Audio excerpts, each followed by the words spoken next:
Halloween really should be eating up all of September and October. And to kick off Halloween season right, we're kicking off Fright-A-Thon here on the channel. And so to start off, we had September 1st, we had the written movie marathon for all of September, all of October. You want 61 days of movies to watch, horror movies, that's curated and painstakingly written by me. You had 5,000 words to do so. But today, we're going to start with the movie that we had on September 1st for the watch along with the movie marathon. We had Psycho. And so later in the movie marathon, we have the sequels to Psycho, which I've recently bought here, and we have Psycho 2, Psycho 3, and Psycho 4 with beautiful special editions from Scream Factory. And then, of course, from Universal, we got the 4K for Psycho here because it was on sale at Amazon.com. But going through the Psycho series here, I don't own the remake, which I do actually enjoy watching. It's kind of fun to see somebody just go for like a full shot-for-shot remake of Psycho.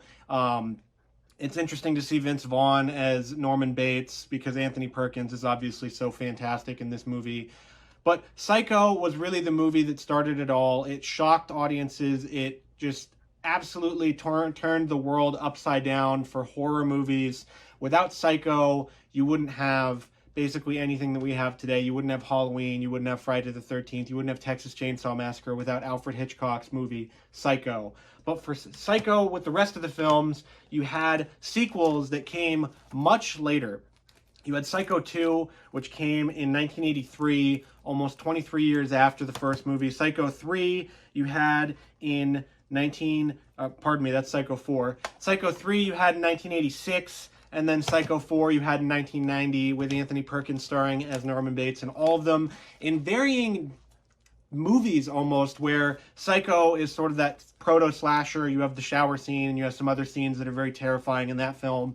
But then in Psycho 2, you have a more subdued tale that obviously still catches on to some more of those 80s vibes. And then, of course, with Psycho 3, you just have a full-on slasher movie with Norman Bates going absolutely batshit crazy. And then Psycho 4 is a little lesser quality, but you also have some really great Norman Bates action here with all of them. Psycho is great, and you can see Psycho's sort of almost exposure of queer horror or a queer character in Norman Bates in the new documentary coming to Shudder, Queer for Fear. I did get to see a small preview of that where Anthony Perkins' son does talk about his dad and how Psycho really changed his career and changed how his dad was looked at in movies. And so you can see a lot of that coming through in the Psycho sequels here. And you can also see it in a movie where Anthony Perkins also starred in, titled Edge of Sanity, that you can get from Arrow Video. I haven't watched this one yet. I got it as a part of their sale, but it looks really awesome.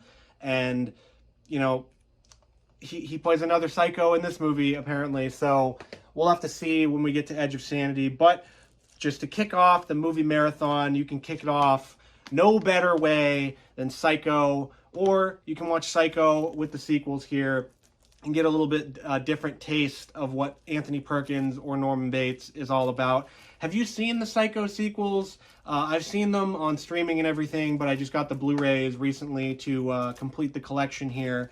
But Psycho obviously is a stone cold classic from Alfred Hitchcock, so this one's great. But you might not have seen some of the other sequels in the franchise that are also worth watching and have some merits to them that are very excellent. What do you think of Psycho? Let me know in the comments. And let me know what else you want to see for Fright-A-Thon. We're going with a full content marathon on the channel for horror for all of September and October. You can check out the written movie marathon in the description. And make sure to like, comment, and subscribe and do all that because we are doing a giveaway. We're doing a big giveaway when we get to 1,000 subscribers. We will be giving away the Halloween complete collection from Scream Factory. We will be giving away the base standalone version of The Thing from Arrow Video. And of course, we will be giving away a NECA Comic-Con 2022 exclusive The Thing figure that we have an unboxing coming out for soon too as part of Fright-A-Thon. But let's see what you want. Subscribe, and thank you for watching.